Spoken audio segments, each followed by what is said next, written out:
Radio adalah media pemersatu bangsa. Ayo dengar radio, satu suara berjuta telinga. Saya Joko Widodo, Presiden Republik Indonesia. Suara Pacitan milik kita. Mitra setia, selamat pagi. Assalamualaikum warahmatullahi wabarakatuh. Apa kabar? Semoga Anda senantiasa sehat dan bugar ya. Itu doa kita setiap hari untuk Anda. Anda juga tentu sudah melakukan aktivitas Anda di tempat masing-masing gitu. Bugar, prima, sehat itu selalu pertanyaan pertama kita. Meskipun pandemi sudah hampir berlalu, tetapi pemerintah belum mencabut statusnya, belum berubah jadi endemi. Jadi kewaspadaan, kesiapsiagaan menjadi hal yang terpenting untuk Anda. Senang bisa ketemu kembali di program khusus atau Special Talk. Kali ini bersama KPP Ponorogo, dan kita akan membahas isu yang barangkali sudah sering diperbincangkan pada obrolan-obrolan sebelumnya. Tetapi supaya lebih mantap lagi, hari ini kita akan membahasnya dengan narasumber langsung dari kantornya. Sekadar ilustrasi, Mitra Setia, bahwa sejak tahun 2021, Direktorat Jenderal Pajak melakukan inovasi dengan memperkenalkan program pengungkapan sukarela atau disebut dengan PPS. Melalui program ini, pemerintah memberikan kesempatan kepada wajib pajak untuk melaporkan dan atau mengungkapkan kewajiban perpajakan yang belum terpenuhi, sehingga pengungkapan harta ini bersifat sukarela. Bagaimana kira-kira pernik di balik inovasi dari Direktorat Jenderal Pajak itu? Saya bersama dua orang narasumber, masing-masing Pak Indra Priyadi, Kepala KPP Pratama Ponorogo. Assalamualaikum, selamat pagi Pak Indra. Waalaikumsalam, selamat pagi Mas Purwo dan seluruh kawan pajak di Radio Suara Pacitan. Kabar baik Bapak? Alhamdulillah, dari Solo ke sini lancar lalu lintas, jalannya mulus. Oh, jadi jalannya dari Solo tadi? Dari Solo tadi. Bukan dari langsung Ponorogo? ke sini. Habis mudik ya? Nggak mudik lah. Nggak ya? Nengok keluarga. Mudik kan cuma lebaran, Mas. Oh iya. Nengok keluarga. Saya suka terminologi ini. Lagian Ponorogo Solo nggak jauh sekarang ya? Nggak jauh. Deket ya? Jalannya mulus sekali. Berkat uang pajak kawan pajak semua. Wow. Tapi Anda tadi sempat mengomentari kondisi jalur Solo Pacitan yang sekarang jauh lebih baik daripada dulu ya? Betul, betul. Gambarannya gimana tadi perjalanan Solo Pacitan? Saya itu sangat akrab dengan jalur Solo Pacitan, khususnya Solo sampai Ngiriwoyo, karena pertama saya dulu KKN tahun 97. Oh ya? Ya, itu di Tawang Harjo, Kecamatan Ngiriwoyo, Mas. Iya. 25 tahun yang lalu. Kemudian setelah menikah, kebetulan ada keluarga yang dari daerah Ngiritontro. Jadi saya tahu betul daerah situ, terutama dari Ngadirojo, Nguntoro Nadi sampai Ngiriwoyo itu jalannya dulu seperti apa. Iya. Luar biasa kan perjuangannya. Waktu saya lewat, weh, enak sekali ini. Luar biasa. Berkat pajak ya. Sana. Betul. Bahkan ada yang sekian kilometer dicor. Ya. Dan halus banget Mas, kayak pipi perawan. Wow. Selamat datang di Radio Suara Pacitan, Pak. Ya, kita nanti akan ngobrol lebih panjang tentang tema yang kita bahas hari ini ya. Narasumber kita berikutnya Bu Purwati, selamat pagi. Selamat pagi, Mitra Setia Pacitan. Bu Purwati adalah account representative ya dari kantor KPP Pratama Ponorogo. Sehat Bu? Pangestune Pak, siap. Ini kalau Pak Indra asli Surakarta, Anda Kartasura, bukan ya? Sukoharjo ya, tetanggaan. Saya Solo Kemeringet Pak. Ini sudah diskenariokan atau gimana nih bisa tetanggaan kemudian satu kantor gitu? Itu mestakung ya Pak. Begitu ya? Itu resiko kalau sudah sekian tahun di pajak Mas. Gitu ya? Biasanya didekatkan sekali waktu bisnya. Saya juga baru setahun di sini. Oh ya?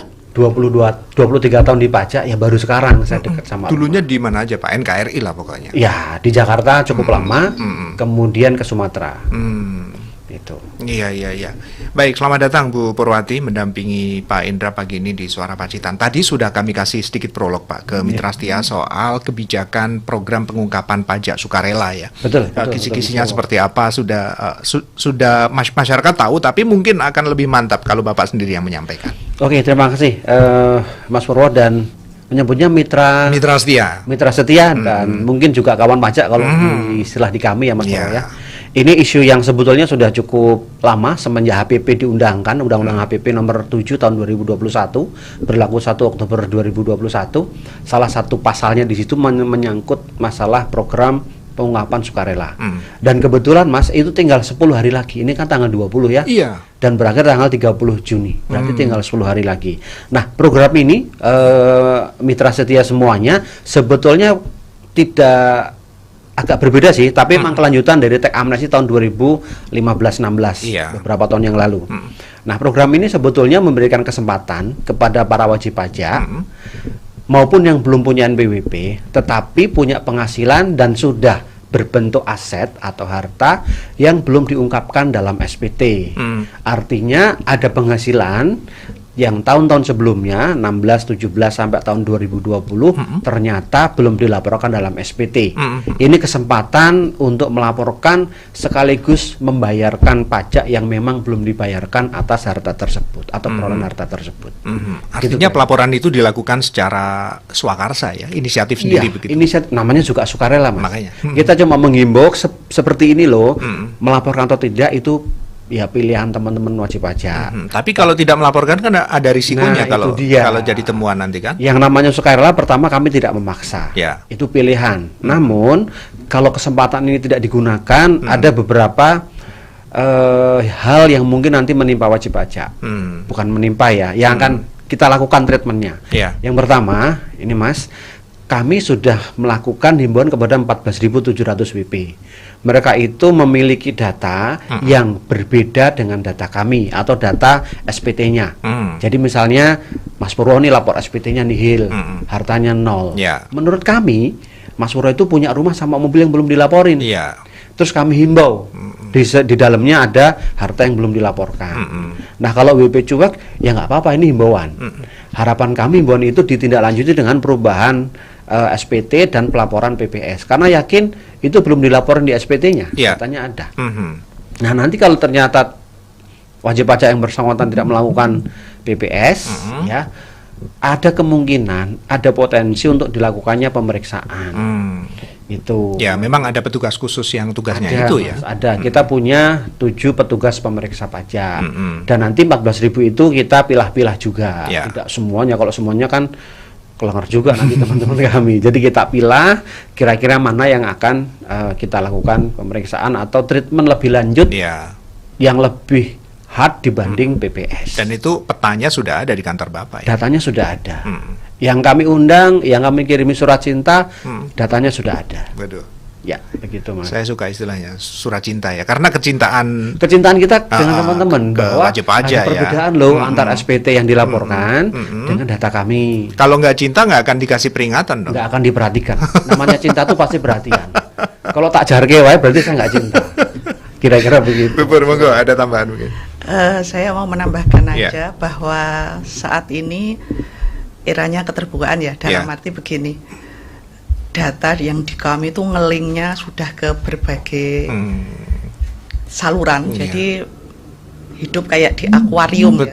Jadi misalnya Pak Purwo punya kendaraan berapa, itu kami ngelingnya kan di data kendaraan. Punya aset tanah, kami ngeling dengan BPN. Pak Purwo punya rekening berapa, kami ngeling ke data perbankan. Maksudnya dengan seakan-akan kita udah tahu semua rahasia WP. Nah, ini ketika contoh kasusnya saya, saya jadi merinding juga gitu. Gimana, banyak rekening tapi banyak yang kosong juga maksudnya. Lanjut tuh Pur. Maksudnya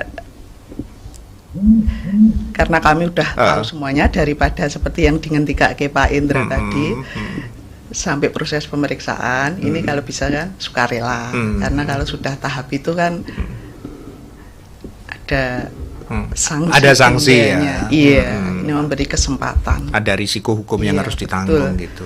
Baik. Pada dengan cara hard, ini monggo mumpung masih ada waktu. Iya, seperti itu. Baik. Pak Indra, siap. Ini masih bicara tentang program pengungkapan pajak sukarela Pak ya. Selama ini boleh nggak digambarkan kira-kira tingkat kesadaran, kemudian respon masyarakat sendiri terhadap peluang baik sebenarnya yang diberikan oleh pemerintah ini Pak? Ya, gini Mas, kalau dari sisi kesadaran mungkin bisa saya bagi dua ya. Pertama, kesadaran pelaporan, melaporkan SPT-nya itu sudah cukup bagus Mas. Artinya tahun kemarin target-target kepatuhan itu bisa kita lampaui. Kemudian yang kedua dari sisi materialnya, pada saat lapor, apakah lapornya nihil atau lapor sesuai dengan kondisinya, baik penghasilannya atau hartanya. Nah, kondisi ini yang akan kita coba cek dengan PPS itu.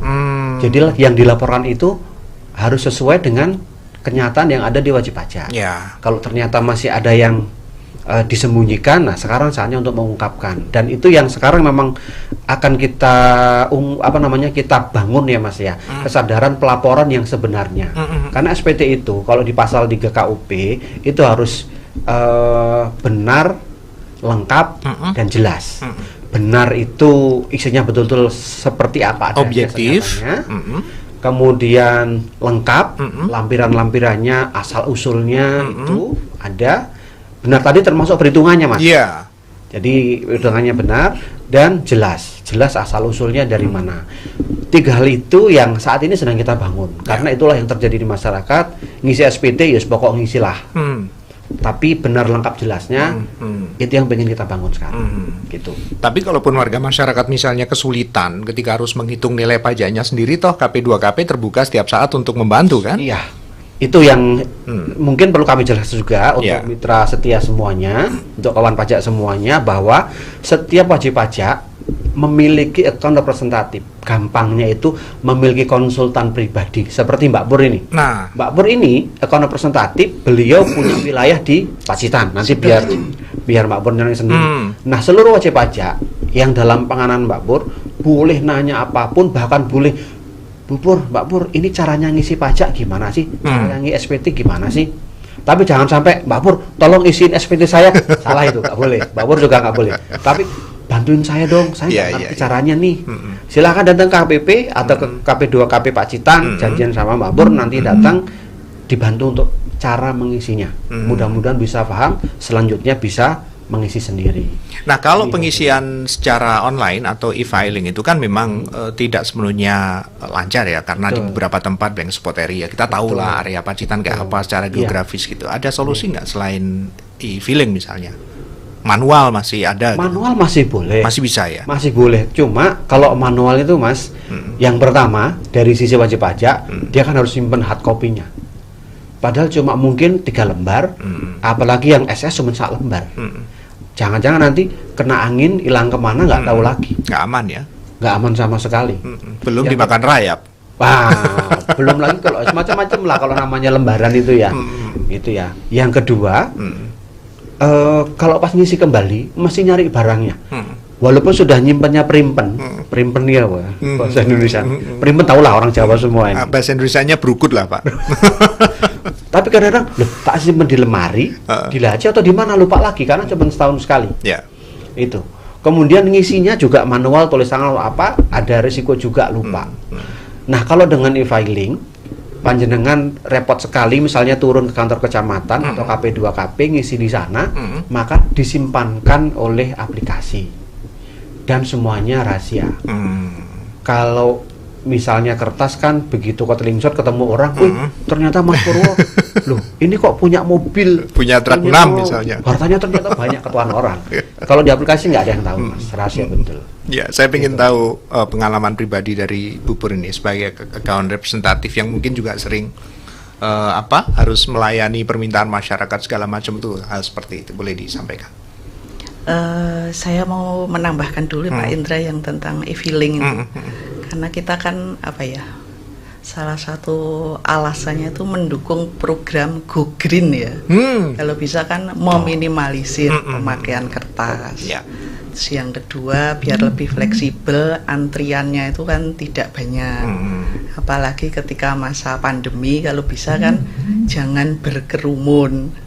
Ya seperti itu salah satu alasan. Dan dengan adanya kemajuan teknologi, kalau kita tidak memulai dari sekarang, kapan lagi? Dunia toh sudah berubah ya. Iya, betul. Sudah serba terintegrasi kayak Bu Pur tadi. Dan memang untuk yang namanya perubahan itu harus melewati fase itu. Mungkin pertama denial atau penolakan gitu ya. Seperti itu. Kemudian kalau lika-liku saya di lapangan sebagai AR, kalau buat saya pribadi wajib pajak itu bagi saya teman ya, teman atau mitra. Jadi tambahin setia dong. Iya. Mitra setia. Jadi bagi wajib pajak tidak usah merasa takut atau sangar jika ketemu dengan AR-nya. Karena bagaimanapun di mata kami wajib pajak itu adalah pahlawan masa kini kan ya. Kan pembayar pajak. Kalau dulu kan berperang, sekarang pahlawannya itu ya sumbangsihnya untuk negara ya dengan membayar pajak itu tadi. Jadi kami sebagai petugas pajak pasti tidak akan mematikan WP itu tidak. Jadi kan kami menjelaskan aturannya itu ya seperti ini. Ibaratnya kita ibaratkan ayam yang bertelur kan nggak mungkin kita ngambil telurnya semua ya. Hanya yang bagiannya untuk negara sekian. Cuma namanya di masyarakat itu karakternya orang kan macam-macam. Beda-beda. Yang penting komunikasi kita ini loh Pak aturannya tuh gini. Walaupun mungkin awalnya kan penolakan tapi pada berjalannya waktu nanti oh iya ya ternyata memang duitnya ke negara. Kita jelaskan bahwa uang pajak itu larinya kemana sih? Subsidi kesehatan, subsidi pendidikan, jalan-jalan. Nanti kembalinya ke WP walaupun tidak secara langsung harus melalui itu.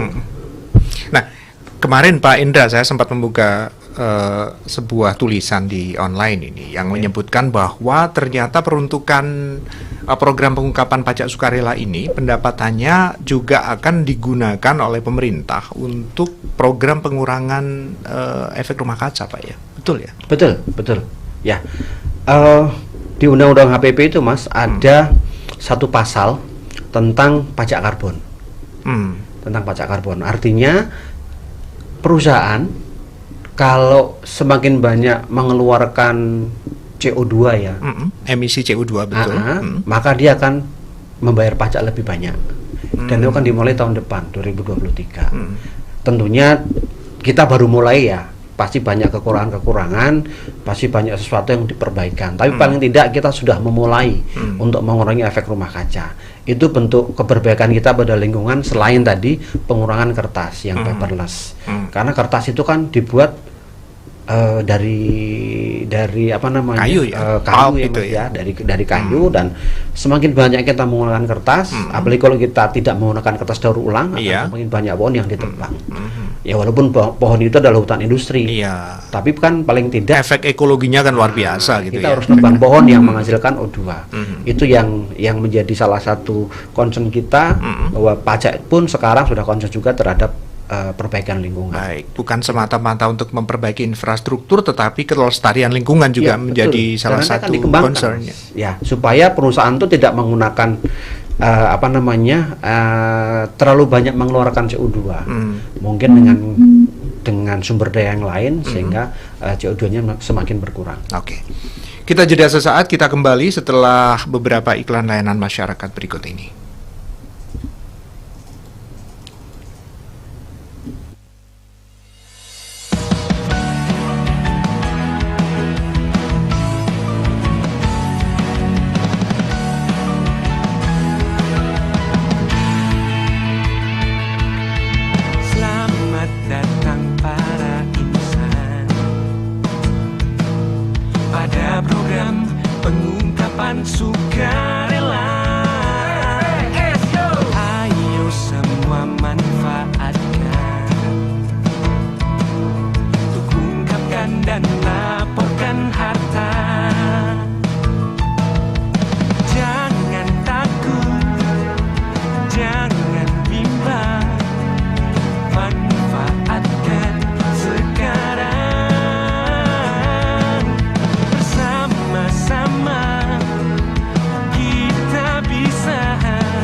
Radio adalah media pemersatu bangsa.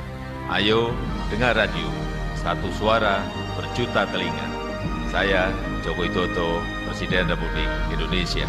Suara pacitan milik kita. Mitra setia masih di Special Talk, program pengungkapan pajak sukarela. Ada Pak Indra Priyadi dan Bu Purwati dari KPP Pratama Ponorogo yang menemani kita. Insya Allah nanti sampai pukul 9 waktu Indonesia Barat. Masih kerasan Pak Indra ya, Bu Pur ya? Iya, saya khawatirnya udah buru-buru mau pamit nih. Belum ya? Oke. Ini. Katanya kalau perlu 3 jam gitu kan. Yang dengerin betah nggak dengerin pajak ya 3 jam. Baik, kita geser dulu ke WA 081335335444. Ada Dea Maharani di Gatekeeper. Dea. Baik Purwo, kali ini sudah ada beberapa mitra setia yang sudah mengajukan pertanyaannya melalui line WhatsApp-nya Suara Pacitan.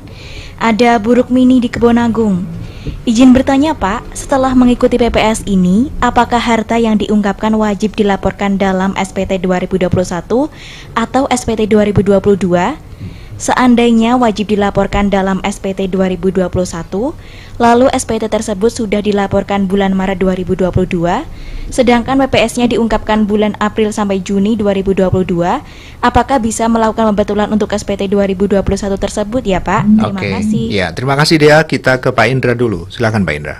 Oke, Mas Purwo, terima kasih.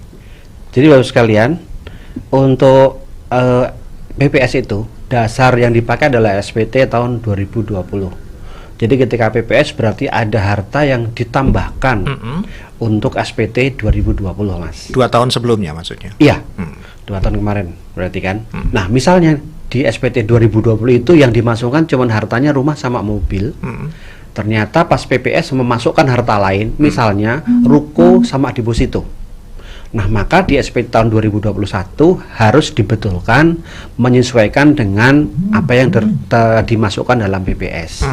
Sehingga 2021 yang awalnya cuma memasukkan rumah sama mobil, dibetulkan memasukkan deposito dan ruko.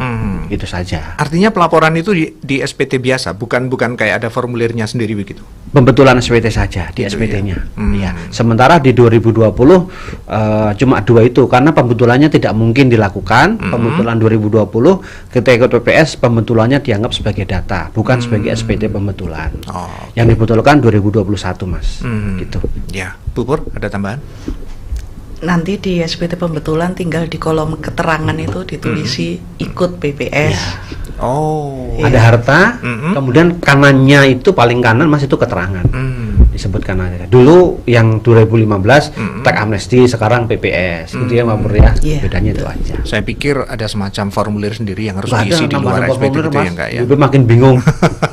Udah pembetulan SPT aja. Iya, semakin simpel semakin menarik lah pokoknya. Iya, gitu biar makin mudah. Ke Gatekeeper lagi dia. Baik Purwo, untuk pertanyaan selanjutnya dari Effendi di Pringkuku. Bagaimana kalau kita baru punya NPWP di tahun 2021?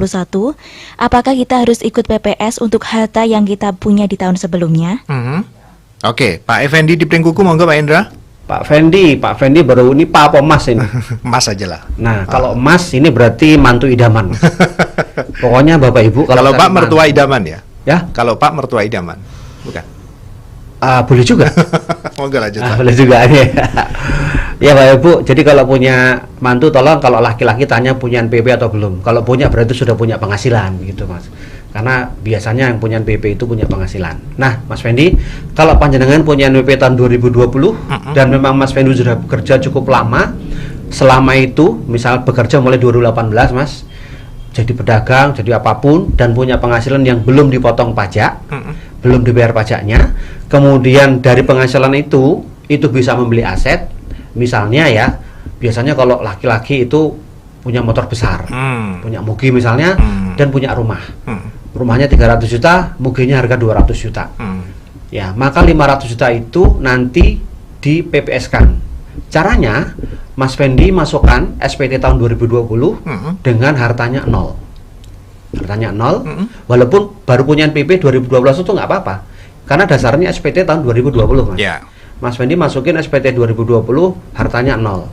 Kemudian moge dan rumah yang diperoleh tahun 2020 ke bawah itu dimasukkan dalam PPS. Itu sehingga PPS-nya muncul rumah harga 300 juta, kemudian moge harga 200 juta. Nilai yang harus dibayar 14% dikalikan 500 juta, sekitar 70 juta yang harus dibayarkan. Kira-kira seperti itu. Tapi harta dasarnya tetap nol, tetap dipotong. Harta di SPT 2020 nol. Karena pada saat itu belum punya NPWP. Itu kira-kira laporan SPT-nya nol. Oke. Ada lagi dia? Selanjutnya dari Pak Sulaiman di Pacitan. Assalamualaikum Radio Suara Pacitan, izin bertanya, kalau seluruh harta yang belum dilaporkan tersebut sebenarnya sudah kena pajak gaji, apa perlu ikut PPS ya, atau hanya perlu update SPT saja ya? Terima kasih. Nah, ini menarik Pak. Ini banyak ini pertanyaan dari para ASN ini. Jadi Bapak sekalian, itu ada dua pilihan, ya, ada dua pilihan. Untuk harta yang diperoleh dari penghasilan yang sudah dipotong pajak, maka kalau Bapak Ibu ini yang sebenarnya itu hanya butuh pembetulan, Mas. Karena pada dasarnya penghasilannya sudah dipajakin, sudah dipotong oleh bendaharawan, kita terima bersih. Seperti saya, saya setiap bulan bayar pajak tanpa terasa. Kenapa? Saya terimanya bersih. Gaji saya misalnya 10 juta, dipotong 10%, 9 juta sekian, ya, atau 9 juta, kemudian saya terima 9 juta. 1 jutanya sudah dipotong sama bendaharawan, selesai. Dari penghasilan 9 juta itu, saya sudah bisa membeli rumah, membeli mobil, membeli kafling, membeli ruko misalnya. Cuma saya lupa nggak lapor. Harusnya kan itu dilaporkan di harta tuh. Maka kalau saya lupa tidak melaporkan, cukup dengan pembetulan SPT tanpa PPS. Kalau pembetulan SPT memasukkan harta tadi terus ikut PPS, maka pembetulannya tidak dianggap, hartanya harus bayar PPS. Itu Mas. Jadi sekali lagi, kalau sudah ada penghasilan dan sudah dipotong, kemudian dari penghasilan itu untuk membeli aset, maka cukup pembetulan SPT tahunan. Tapi ada tapinya nih, kalau panjenengan pengen ikut PPS dan bayar, tidak dilarang. Anggap sumbangan ke negara. Saking baik hatinya lah. Saking baik hatinya, monggo saja. Bupar, monggo. Saya mau menambahkan sedikit. Jadi gini ya Pak, ini nggak semuanya ya. Selama ini beberapa ASN itu mengira kewajiban pelaporan SPT tahunan itu seakan-akan kewajiban bendahara. Ya kadung budaya begitu soalnya. Padahal sebenarnya itu kewajiban pribadi tiap ASN. Dan beberapa ASN, sekali lagi tidak semua, ada ASN yang murni keran penghasilannya hanya dia sebagai ASN, tapi ada ASN yang misalnya ada yang punya kos-kosan, ada yang punya apotek, ada usaha lain. Ya, ini mungkin saatnya untuk benerin pelaporan. Iya. Ini catatan untuk para ASN ya. Mudah-mudahan ini menjadi atensi untuk kita semua, karena betapapun kan aparat negara juga harus menjadi contoh yang terdepan gitu ya. Masih ada lagi dia? Baik Purwo, untuk yang kali ini bukan pertanyaan, tapi ada ungkapan rasa terima kasih dari Mas Rizky di Pacitan. Terima kasih khususnya kepada Radio Suara Pacitan dan KPP Pratama Ponorogo karena sudah banyak sharing tentang perpajakan dan sudah membantu khususnya saya dalam mengenal pajak dan sadar akan pajak, Pak. Oke, kembali kasih Mas Rizky, terima kasih juga atensinya ya. Baik. Kita bergeser sekarang ke pertanyaan berikutnya. Ini saya juga sempat baca Pak, bahwa salah satu kegunaan dari program pengungkapan pajak sukarela ini adalah selain pembangunan infrastruktur, terus tadi kami sebutkan kelestarian lingkungan melalui program zero emisi CO2 nanti ya. Ada juga ketahanan bencana dan perubahan iklim ya Pak ya? Iya. Betul ya? Ya. Gini Mas, kalau mau jujur nih, ini ngomong global dulu ya. Sebetulnya setiap usaha negara yang memakai uang negara, apapun bentuknya, itu bagian dari pajak yang dibayarkan oleh teman-teman wajib pajak. Termasuk bagian, termasuk yang penanggulangan bencana tadi. Itu kan bagian dari entah PNBP atau PNB, penanggulangan bencana daerah itu loh Mas, PNBD. BPBD ya? BPBD ya. Kalau di pusat BNPB. Itu semuanya dari negara. Itu kan badan yang dibentuk belum lama, mungkin paling muda. Itu kan juga milik negara semuanya keuangan dari negara, dan 70% itu dari perpajakan. Gitu. Artinya uang pajak itu sebetulnya untuk membiayai seluruh kegiatan negara, baik yang tujuannya itu sosial, PNBP, PNBD itu kan semuanya sosial, maupun bentuk-bentuk lain, semuanya dari negara. Kalau saya boleh bilang seperti itu. Kenapa saya menarik isu ke situ? Karena ketika bicara kerentanan bencana kan Kabupaten Pacitan cukup berisiko ya. Dan betul. Harapannya juga ke depan atensi pemerintah akan lebih tinggi lagi untuk penanganan pra bencana ini gitu Mas. Ini cerita sedikit aja. Hari Kamis kemarin, saya kan juga habis dari sini hari Kamis. Saya balik itu, ini skala kecil ya. Ada beberapa tempat yang longsor. Karena memang hujannya cukup intens dari jam 9 pagi sampai saya pulang itu sekitar jam 3 masih hujan. Saya cuma bayangin kalau hujannya deras banget, seperti apa itu longsornya di arah sini. Nah itu semuanya Mitra Setia, dana-dana yang digunakan termasuk penanggulangan COVID. Bencana kan ada alam non-alam nih. Ya, alam itu ya memang karena faktor alam, banjir, tanah longsor dan sebagainya. Kemudian non alam, COVID ini juga bencana bagi kita. Itu semuanya dari negara, Mas. Tidak ada ceritanya pada saat kita divaksin itu bayar Rp1 atau Rp2. Mas Purwo vaksin berapa kali? Insya Allah 3 kali. 3 kali. Ada yang disuruh bayar? Tidak ada. Semuanya dari negara, dan itu bagian dari pajak Mitra Setia semuanya. Bukan kami orang pajak bayarin, bukan dipotong dari gaji, enggak. Sama, kami cuma ayo bayar dong pajaknya. Bukan buat kami ANSI, bukan buat ASN yang lainnya, bukan, tapi buat kita semuanya. Itu tadi saya bilang, saya jarang banget dari Solo ke Pacitan, dan waktu saya lewat, wih, luar biasa jalannya ya. Sudah mulus seperti ini. Apakah itu yang bayarin dari Pemda? Apakah teman-teman di pinggir jalan itu disuruh iuran bikin jalan jadi mulus? Enggak juga. Itu dari pemerintah, baik Pemda provinsi atau pusat, yang menganggarkan biayanya untuk perbaikan jalan. Dan itu bukan dari kami, dari para pembayar pajak, dari Mitra Setia semuanya. Entah berapapun yang dibayarkan.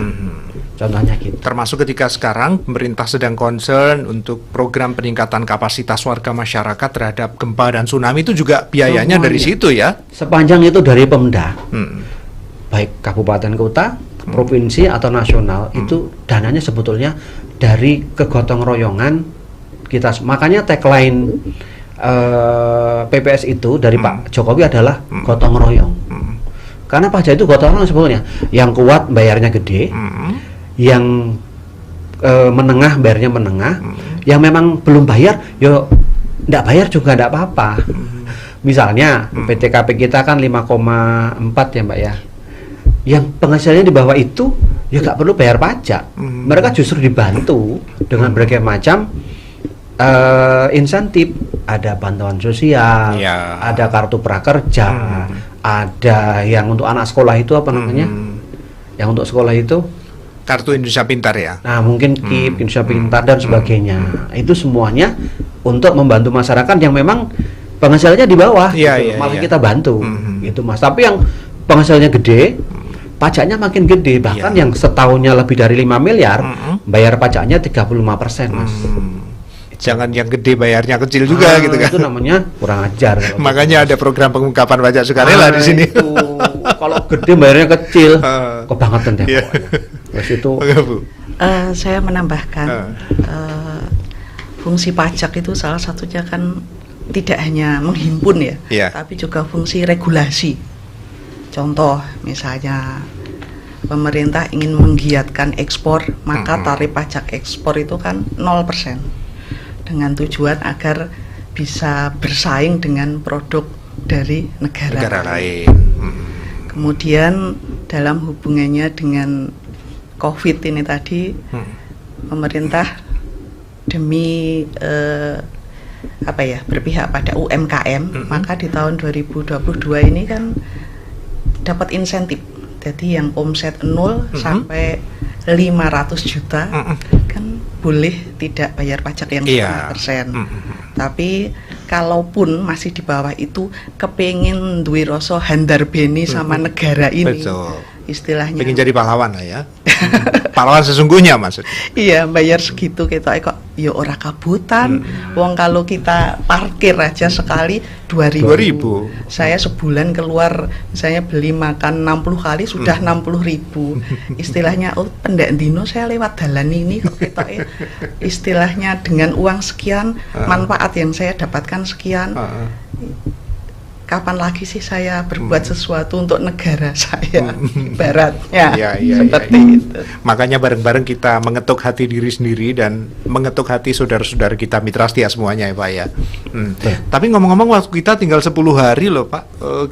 Bagaimana kira-kira waktu 10 hari ini bisa dimanfaatkan secara optimal oleh warga masyarakat Pacitan, para wajib pajak gitu Pak? Ya, ini Mas, sebelum mengarah ke situ, mungkin kami informasikan kepada para mitra setia Suara Pacitan bahwa sampai hari ini, Mas Purwo, untuk wajib pajak yang mengikuti program PPS di KPP Pratama Ponorogo, meliputi Kabupaten Pacitan dan Kabupaten Ponorogo, itu 112. 112. Baru Mas, itu jauh sekali dari yang udah kita kirimkan. Targetnya berapa Pak?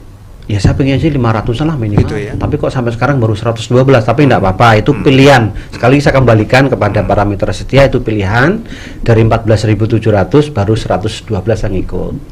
Harapan kami yang sudah kami konseling itu bisa segera, karena memang datanya ada. Kemudian untuk nilai yang dilaporkan itu ada 104 miliar harta yang diungkapkan dengan nilai PPh-nya 12,4 miliar. Itu. Nah, agar para wajib pajak semakin paham, semakin tahu dan kemudian ikut PPS, maka selain siaran radio ini, Mas, kita juga setiap hari Kamis ini pun nanti ada sosialisasi secara langsung di Seaview, di Telengria. Teman-teman mitra setia semuanya kalau mau ikut monggo. Yang tidak diundang datang silahkan.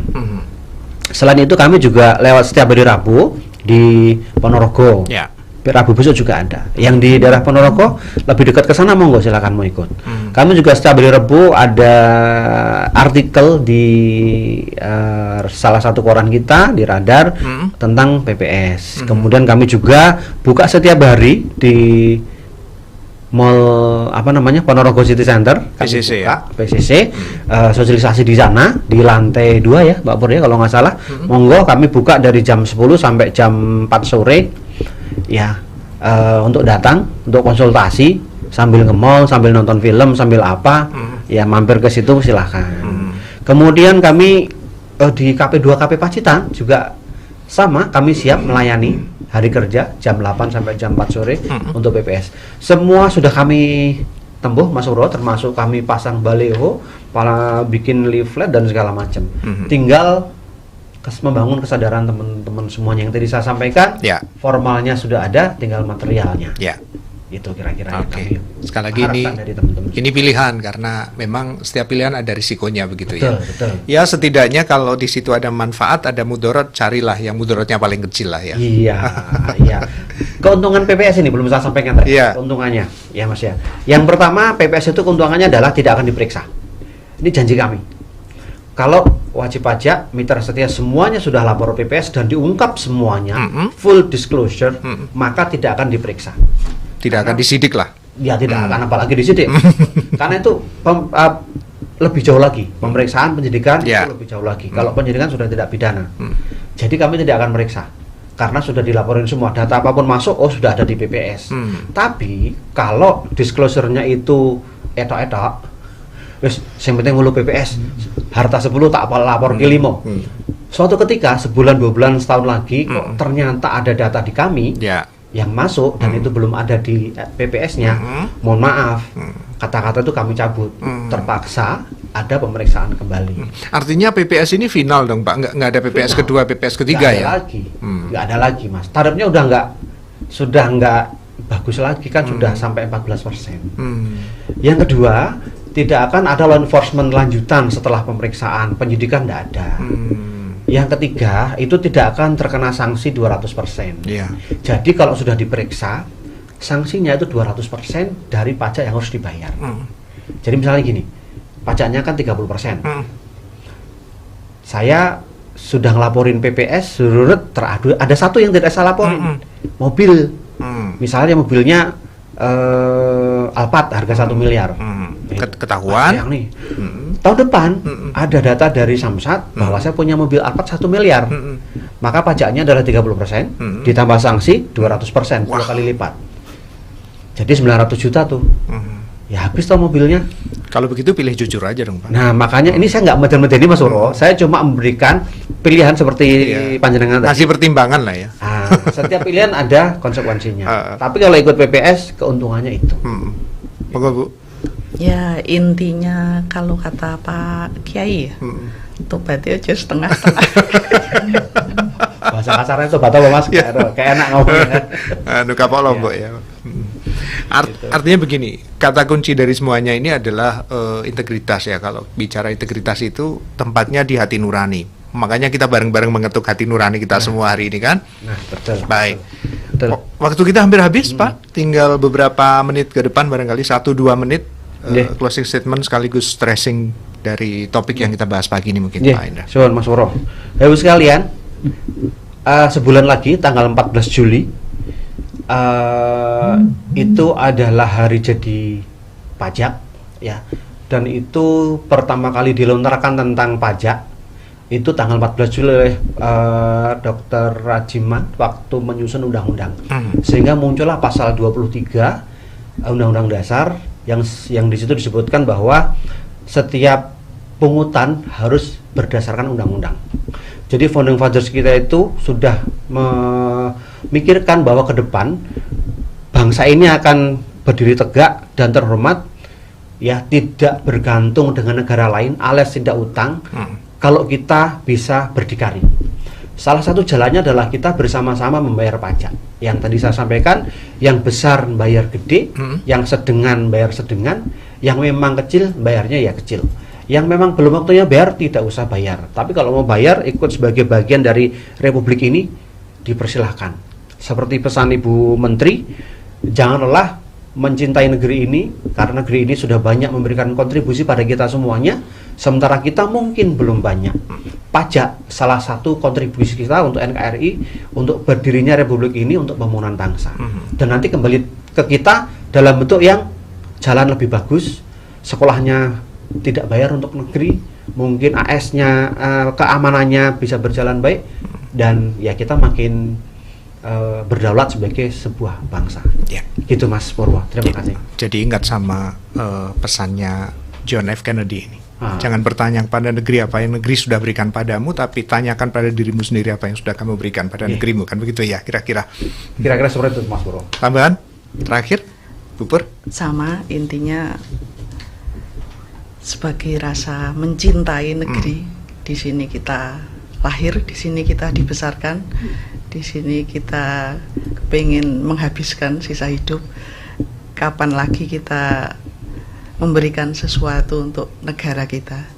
Dan seperti yang dingentikake Pak Indra tadi, bahwa pemerintah itu sudah tahu, misalnya yang penghasilannya besar maka pajaknya juga besar, yang penghasilannya kecil pajaknya sudah juga kecil, disesuaikan, itu sudah disesuaikan dengan tapi karena mencintai ya cukup diingatkan dulu kan gitu. Ya karena mencintai perhatian. Iya, nah ini landasannya adalah rasa cinta ya Pak ya. Iya. Baik, Pak Indra, Bu Pur, terima kasih waktunya untuk Suara Pacitan pagi ini. Terima kasih juga para mitra setia semuanya. Siap. Mudah-mudahan 1 jam kebersamaan kita bermanfaat. Sampai jumpa pada kesempatan yang lain. Selamat pagi mitra setia. Kita akan ketemu 2 pekan lagi. Selamat pagi. Assalamualaikum warahmatullahi wabarakatuh. Waalaikumsalam.